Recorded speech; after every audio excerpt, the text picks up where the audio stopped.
ನಮಸ್ಕಾರ. K2 ಕನ್ನಡ ನ್ಯೂಸ್ಗೆ ಸ್ವಾಗತ. ವೀಕ್ಷಿಸಿ ಈ ದಿನದ ಸುದ್ದಿಗಳ ರೌಂಡ್ ಅಪ್. ಅಲ್ಲಿ ಮುಂಚೆ ಪೂರ್ವ ಅಧ್ಯಕ್ಷರಾಗಿದ್ದರು, ಮಂತ್ರಿಯಾಗಿದ್ದರು, ಕಾರ್ಯದರ್ಶಿಯಾಗಿದ್ದರು.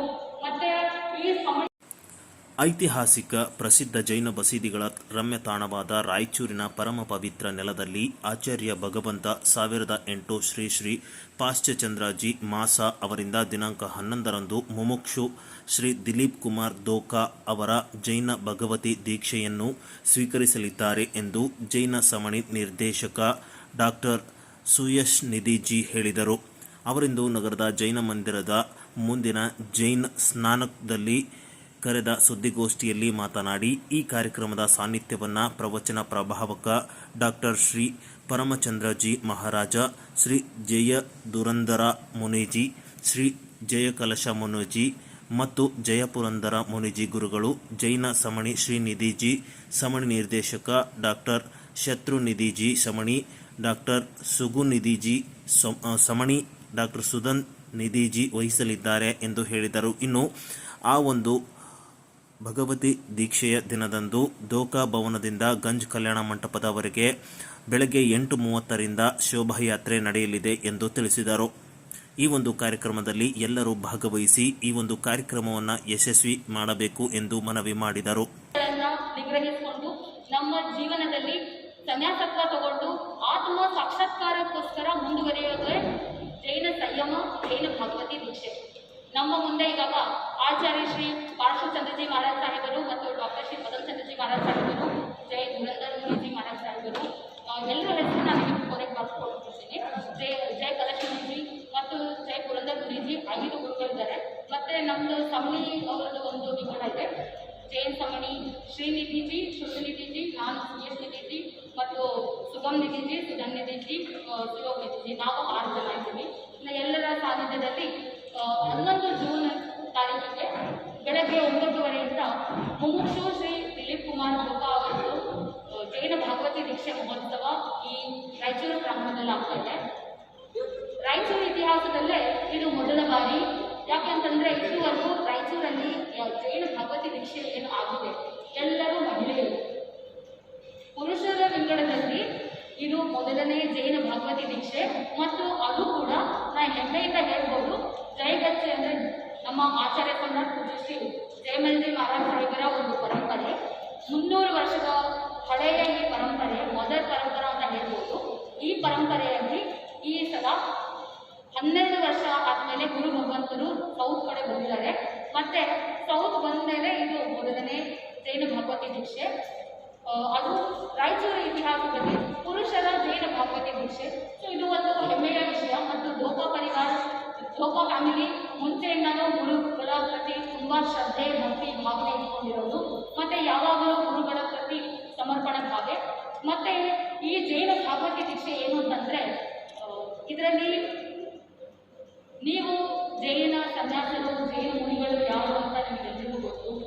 ಧರ್ಮ ಪ್ರಚಾರ ಮಾಡೋದು ಒಂದೇ ಉದ್ದೇಶ ಅಲ್ಲ, ಜನರಿಗೂ ಅಹಿಂಸೆಯ ಪಾಠವನ್ನು ಕಲಿಸ್ಕೊಡೋದು ಮತ್ತು ಅಲ್ಲಿ ಜಾತಿ, ಮತ, ಭೇದ ಎಲ್ಲ ಬಿಟ್ಟು ಮನುಷ್ಯರು ಮತ್ತು ಪ್ರತಿಯೊಂದು ಜೀವದ ಬಗ್ಗೆ ಅನುಕಂಪೆಯ ಭಾವನೆ, ದಯಾ ಭಾವನೆ ಇಟ್ಕೊಂಡು ಪ್ರತಿಯೊಬ್ಬರಿಗೂ ಒಳ್ಳೆಯದಾಗಲಿ ಅಂತ ಒಂದು ಒಳ್ಳೆಯ ಮನಸ್ಸಿಟ್ಕೊಂಡು ಜೈನ ಮುನಿಗಳು ದೇಶದಲ್ಲೆಲ್ಲ ನಡ್ಕೊಂಡು ಧರ್ಮ ಪ್ರಭಾವನೆ ಮಾಡ್ತಾರೆ. ಅವರ ಚಾರಿತ್ರ ಧರ್ಮದಿಂದ, ಅವರ ಆತ್ಮ ಸಾಕ್ಷಾತ್ಕಾರ ಭಾವನೆಯಿಂದ ಎಲ್ರಿಗೂ ಒಳ್ಳೇದಾಗಲಿ ಅಂತಾನೆ ಎಲ್ರಿಗೂ ಬೋಧನೆ ಕೊಡ್ತಾರೆ. ಎರಡು ಬೇರೆ ಬೇರೆ ವಿಷಯ. ಸಮಾಜ ಸೇವೆ ಯಾರೂ ಮಾಡಬಹುದು, ಅಂದರೆ ಅದರದ್ದು ಪ್ರಮಾಣ ಮತ್ತು ಲೆವೆಲ್ ಬೇರೆ ಬೇರೆ ಇರುತ್ತೆ. ಈಗ ಪ್ರಧಾನಮಂತ್ರಿ ಮೋದಿ ಇದ್ದಾರೆ, ಅವ್ರು ಏನು ಮಾಡ್ತಾ ಇದ್ದಾರೆ? ರಾಷ್ಟ್ರ ಸೇವೆ, ಸಮಾಜ ಸೇವೆ ತಾನೆ, ಅವ್ರನ್ನ ಸಮಾಜ ಸೇವೆ ಮಾಡ್ತಾ ಇದ್ದಾರೆ. ನಮ್ಮ ಏರಿಯಾದಲ್ಲಿ ಒಂದು ಕಾರ್ಪೊರೇಟರ್ ಇದ್ದಾರೆ, ಅವ್ರನ್ನ ಸಮಾಜ ಸೇವೆ ಮಾಡ್ತಾ ಇದ್ದಾರೆ. ಸಮಾಜ ಸೇವೆ ಯಾರನ್ನೂ ಮಾಡಬಹುದು. ಭಾರತೀಯ ಆದ ಎಲ್ಲರೂ ನಾಗರಿಕರು ಅವರವರ ಪರವಾಗಿ ಅವರವರ ಹೃದಯದಿಂದ, ಭಾವನೆಯಿಂದ ಎಷ್ಟು ಆಗುತ್ತೋ ಅಷ್ಟು ಅವರು ಸಮಾಜ ಸೇವೆ ಮಾಡಬಹುದು. ಆದರೆ ಆತ್ಮ ಕಲ್ಯಾಣ ಮಾಡೋದು ಬರೇ ಈಗ ಹೇಳಿದ್ರು, ಜೈನ ಮತದಲ್ಲಿ ಸುಮಾರು 18-20 ಸಾವಿರ ಸಾಧು ಸಾಧ್ವಿ ಇದ್ದಾವೆ. ಆತ್ಮ ಕಲ್ಯಾಣ ಬೇರೆ, ಸಮಾಜ ಸೇವೆ ಬೇರೆ. ದೀಕ್ಷೆ ತಗೊಳ್ಳೋದು ಫಸ್ಟ್ ಏನಂದ್ರೆ ಆತ್ಮ ಕಲ್ಯಾಣ. ಆತ್ಮ ಕಲ್ಯಾಣ ಮಾಡ್ತಾ ಇರುವಾಗ ಆ ದಾರಿಯಲ್ಲಿ ಸಮಾಜದಿಂದ ಸಮಾಜವು ಬಂದುವಾಗ ಅವ್ರದ್ದು ಏನೋ ಇಶ್ಯೂಸ್ ಇರುತ್ತೆ. ನಮ್ಮ ಪ್ರಜ್ಞೆಯಿಂದ ಅವ್ರ ಇಶ್ಯೂ ಸಾಲ್ವ್ ಮಾಡಲಿಕ್ಕೆ ನಾವು ಪ್ರಯತ್ನ ಮಾಡ್ತೀವಿ. ಆದರೆ ನಮ್ಮ ಪ್ರಯಾರಿಟಿ ಏನು? ಆತ್ಮ ಕಲ್ಯಾಣ. ದೀಕ್ಷೆ ತಗೊಳ್ಳೋದು ಆತ್ಮ ಕಲ್ಯಾಣ ಸೇವೆ. ಅದರದ್ದು ಬೈ ಪ್ರಾಡಕ್ಟ್ ಏನಂದ್ರೆ ಸಮಾಜ ಸೇವೆ. ಈಗ ನಾವು ಫೀಲ್ಡಲ್ಲಿ ರೈಸ್ ಪ್ಯಾಡಿ ಹಾಕ್ತೀವಿ.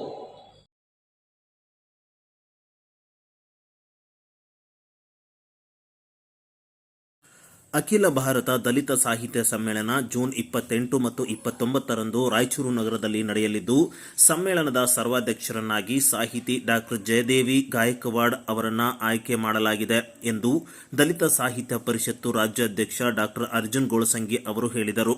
ನಗರದ ಪತ್ರಿಕಾ ಭವನದಲ್ಲಿ ಮಾಧ್ಯಮಗೋಷ್ಠಿಯನ್ನ ಉದ್ದೇಶಿಸಿ ಮಾತನಾಡಿದ ಅವರು, ನಗರದ ಸಿದ್ದರಾಮ ಜಮ್ಮಲದಿನ್ನಿ ರಂಗಮಂದಿರದಲ್ಲಿ ಈ ಒಂದು ಸಮ್ಮೇಳನ ನಡೆಯಲಿದ್ದು, ಸಮ್ಮೇಳನವನ್ನು ಬಂಡಾಯ ಸಾಹಿತಿ ಡಾಕ್ಟರ್ ಬರಗೂರು ರಾಮಚಂದ್ರಪ್ಪ ಅವರು ಉದ್ಘಾಟಿಸಲಿದ್ದು, ಆಶಯ ನುಡಿಗಳನ್ನು ರಾಜ್ಯಸಭಾ ಸದಸ್ಯ ಡಾಕ್ಟರ್ ಎಲ್ ಹನುಮಂತಯ್ಯ ನುಡಿಯಲಿದ್ದಾರೆ. ಸಾಹಿತ್ಯ ಪರಿಷತ್ತಿನಿಂದ ಹೊರತರಲಾದ ಪುಸ್ತಕಗಳನ್ನು ಸಾಹಿತ್ಯ ಪರಿಷತ್ತು ಮಾಜಿ ಅಧ್ಯಕ್ಷ ಮನು ಬಳಿಗಾರ್ ಬಿಡುಗಡೆಗೊಳಿಸಲಿದ್ದಾರೆ. ದಲಿತ ಸಾಹಿತ್ಯ ಪರಿಷತ್ತು ನೀಡುವ ಗೌರವ ಪ್ರಶಸ್ತಿ, ಪುಸ್ತಕ ಪ್ರಶಸ್ತಿಗಳನ್ನು ಸಾಹಿತಿ ಕುಂ ವೀರಭದ್ರ ಪ್ರದಾನ ಮಾಡಲಿದ್ದಾರೆ ಎಂದು ಹೇಳಿದರು. ಇನ್ನು ಈ ಒಂದು ಕಾರ್ಯಕ್ರಮ ಸಮ್ಮೇಳನದಲ್ಲಿ ಸರ್ವ ಸದಸ್ಯರು, ಸರ್ವ ಜನಾಂಗದವರು ಎಲ್ಲರೂ ಭಾಗವಹಿಸುವ ಮೂಲಕ ಈ ಒಂದು ಸಮ್ಮೇಳನವನ್ನು ಯಶಸ್ವಿ ಮಾಡಬೇಕು ಎಂದು ಮನವಿ ಮಾಡಿಕೊಂಡರು. ಇವತ್ತು ಪ್ರಮುಖ ಎರಡು ಸಂಗತಿಗಳನ್ನ ತಮ್ಮ ಗಮನಕ್ಕೆ ತರಕ್ಕೆ ಬಯಸ್ತೀವಂತೆ. ಮೊದಲನೇದು, ಹಿಂದೆ ತಮಗೆ ಹೇಳಿದ ಹಾಗೆ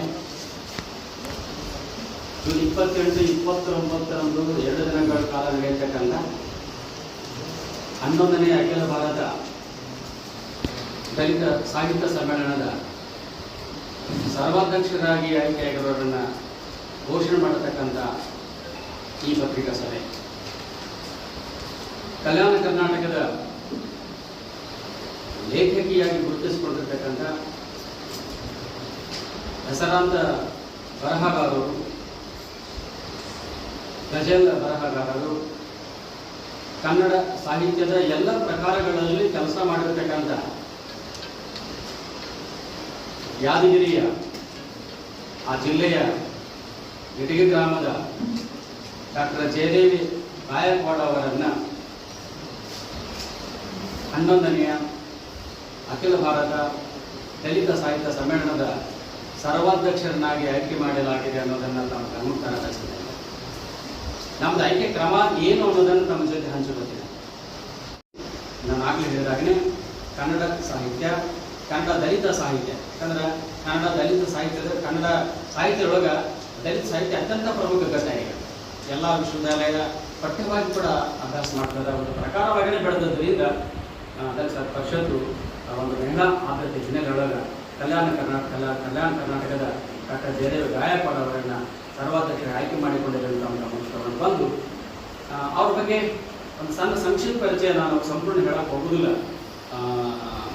ತಮ್ಮ ಎಲ್ಲ ಮೇಲ್ಗಳಿಗೆ ಈ ಪರಿಚಯ ಪತ್ರವನ್ನು ಮತ್ತು ಜೊತೆಗೆ ಪ್ರೆಸ್ ನೋಟನ್ನು ಮತ್ತು ಅವ್ರ ಭಾವಚಿತ್ರವನ್ನು ಹಾಕ್ತೀವಂತೆ.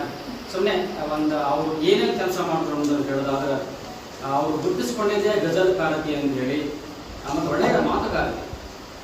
ನೀವು ಅವರು TV ಸಂದರ್ಶನಗಳಲ್ಲಿ ನೋಡಿದಾಗಲೇ ಇರಲಿ, ವೇದಿಕೆ ಮೇಲೆ ಭಾಷಣ ಕೇಳಿದಾಗಲೇ ಬುದ್ಧ, ಬಸವ, ಅಂಬೇಡ್ಕರ್ ಬಗ್ಗೆ ಅಂತ ಪೀಳಿಗೆಯಲ್ಲಿ ಬರೆಯುವ ಮಾತಾಡತಕ್ಕಂಥ ದಿಟ್ಟ ಧೀಮಂತ ಮಹಿಳೆ ಅನ್ನೋದಾಗಿ 2 ಮಾತಿಲ್ಲ ಜಯದೇವ ಗಾಯಕ್ವಾಡ್. ಆಮೇಲೆ ಅವರು ಪ್ರಥಮ ದರ್ಜೆ ಸರ್ಕಾರಿ ಕಾಲೇಜಿನ ಚುಟುಕುಪ್ಪದೊಳಗೆ ತಮ್ಮ ಸೇವೆ ಆರಂಭ ಮಾಡಿ ಈ ಸದ್ಯ ತಮ್ಮ ಮೂಲ ಜಿಲ್ಲೆಯ ಯಾದಗಿರಿಯೊಳಗೆ ಅವರು ಕನ್ನಡ ಪ್ರಾಧ್ಯಾಪಕರಾಗಿ ಸರ್ಕಾರಿ ಕನ್ನಡ ಪ್ರಾಧ್ಯಾಪಕರಾಗಿ ಕೆಲಸ ಮಾಡ್ತಾರೆ.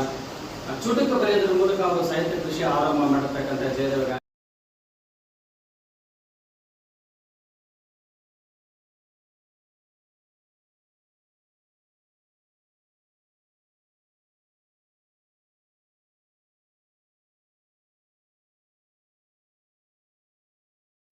ರಾಯಚೂರು ಜಿಲ್ಲೆಯ ಲಿಂಗಸಗೂರು ತಾಲೂಕಿನ ಯರಗಟ್ಟಿ ಗ್ರಾಮದಲ್ಲಿ ನಡೆದಂತಹ ಒಂದು ಕೊಲೆ ಪ್ರಕರಣಕ್ಕೆ ಇದೀಗ ಸುಖಾಂತ್ಯ ಸಿಕ್ಕಿದೆ. ಆರೋಪಿಯನ್ನು ಪೊಲೀಸರು ವಶಕ್ಕೆ ಪಡೆದು ತನಿಖೆಯನ್ನು ಆರಂಭಿಸಿದ್ದಾರೆ. ಇನ್ನು ಆರೋಪಿಯನ್ನು ಪತ್ತೆ ಹಚ್ಚುವಲ್ಲಿ ಶ್ವಾನದಳ ಪ್ರಮುಖ ಪಾತ್ರ ವಹಿಸಿದೆ. ಇನ್ನು ಕೊಲೆ ನಡೆದ ಸ್ಥಳಕ್ಕೆ ಆಗಮಿಸಿದಂತಹ ಲಿಂಗಸಗೂರು ಸಿಪಿಐ ಡಿವೈಎಸ್ಪಿ ತನಿಖೆ ನಡೆಸಿ ಕೂಡಲೇ ಸ್ಥಳಕ್ಕೆ ಶ್ವಾನದಳವನ್ನು ಕಳಿಸಿದ್ದಾರೆ.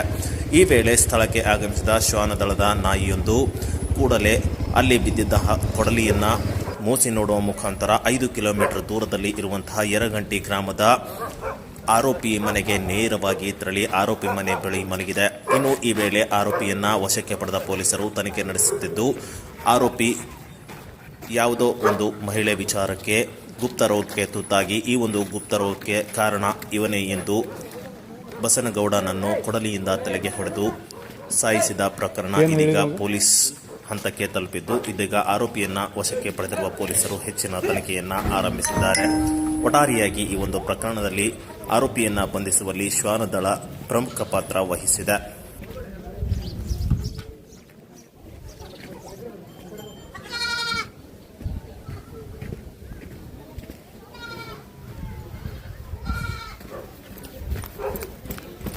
ಸರಿಲೆ ತಮ್ಮ ಸರಿ ಕಡೆ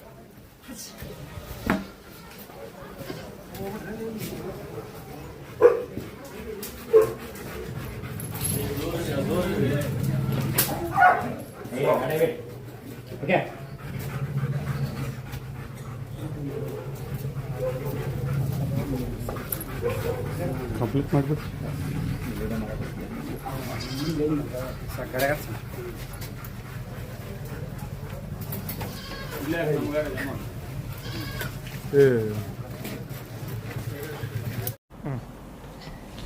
ನಿನ್ನೆ ಬೆಳಗ್ಗೆ ಲಿಂಗಸಗೂರು ಪೊಲೀಸ್ ಠಾಣೆಯಲ್ಲಿ ಬಸವನಗೌಡ ಅಂತೇಳಿ ಸುಮಾರು 45 ವರ್ಷದ ಒಬ್ಬ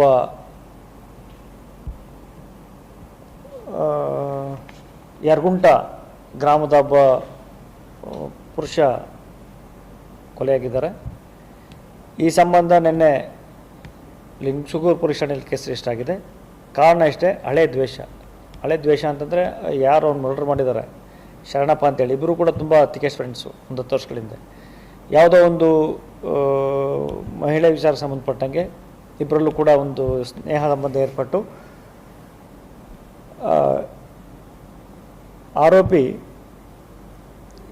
ಸತ್ತಿರೋನ್ನ ಒಂದು ಕಡೆ ಇಂಟ್ರೊಡ್ಯೂಸ್ ಮಾಡ್ತಾರೆ. ಇಂಟ್ರೊಡ್ಯೂಸ್ ಮಾಡೋಂಥ ಸಂದರ್ಭದಲ್ಲಿ ಅವರು ಎಷ್ಟು ಚೆನ್ನಾಗಿರ್ತಾರೆ. ಆಮೇಲೆ ಒಂದು 4-5 ವರ್ಷ ಆದಮೇಲೆ ಆ ಸಂಗಮ ಅಂತೇಳಿ ಆ ಲೇಡಿ ಡೆತ್ ಆಗುತ್ತೆ. ಅಲ್ಲಿ ಡೆತ್ ಆದಮೇಲೆ ಇವನು ಸ್ವಲ್ಪ ಆರೋಗ್ಯದಲ್ಲಿ ತುಂಬ ಏರ್ಪೇರ್ ಆಗುತ್ತೆ. ಏರ್ಪೇರ್ ಆದಾಗ ಪರೀಕ್ಷೆ ಮಾಡಿಸ್ಕೊಂಡಾಗ ಇವನು ಕೂಡ HIV ಇರೋದು ಕಂಡು ಬರುತ್ತೆ. ಇವನ ಭಾವನೆ ಏನೋ ಆಕೆ ಸಂಪರ್ಕಕ್ಕೆ ಇವನೇ ಕಾರಣ ಅಂತೇಳಿ ಆ ಹಿನ್ನೆಲೆಯಲ್ಲಿ ಮರ್ಡರ್ ಆಗಿದೆ. ತನಿಖೆ ಮುಂದುವರೆದಿದೆ. ಆರೋಪಿ ದಸ್ತಗಿರಿ ಮಾಡಿದ್ದೀವಿ.